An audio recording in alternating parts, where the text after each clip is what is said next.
son homosexualité, Pierre Palmade la découvre alors qu'il est étudiant. Si le comédien en devenir a du mal à assumer son attirance pour les hommes, l'ivresse des soirées parisiennes l'aide à accepter cette intimité. Triste d'être homosexuel, il ne voulait pas qu'on sache qu'il était gay, se souvient Mathieu, prénom d'emprunt. Très proche de l'humoriste de 54 ans dans les années 90, il raconte dans les colonnes de Ciné Télé Revue, de ce jeudi 16 mars, il n'en parlait, son orientation sexuelle, note de la rédaction, jamais autrement que sur le ton de la plaisanterie. Il ne l'évoquait pas sérieusement. Il ne voulait pas que ça se sache. Timide et avec des difficultés dans ses relations aux autres, celui qui deviendra l'ami de Muriel Robin et Michel Larocque avait une crainte du monde extérieur. Dans Les paradis artificiels, le comédien, au cœur d'un terrible accident de la route provoqué par ses excès, trouve de l'aide pour passer outre ça. Si ce vieil ami peut saisir qu'on prenne de la drogue quand on est jeune pour s'amuser, il admet ne pas comprendre qu'on continue à plus de 50 ans.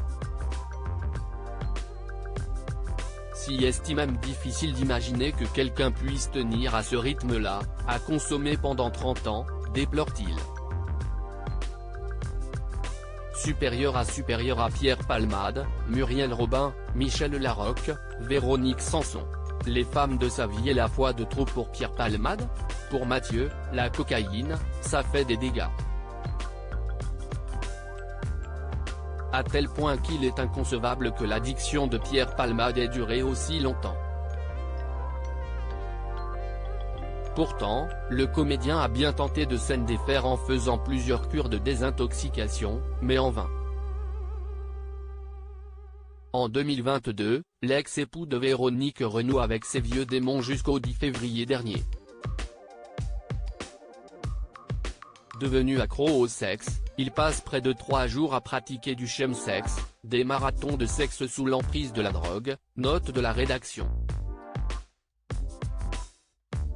Après avoir consommé de la cocaïne, il provoque un terrible accident de la route faisant 3 blessés graves et entraînant la mort d'un bébé à naître de 7 mois.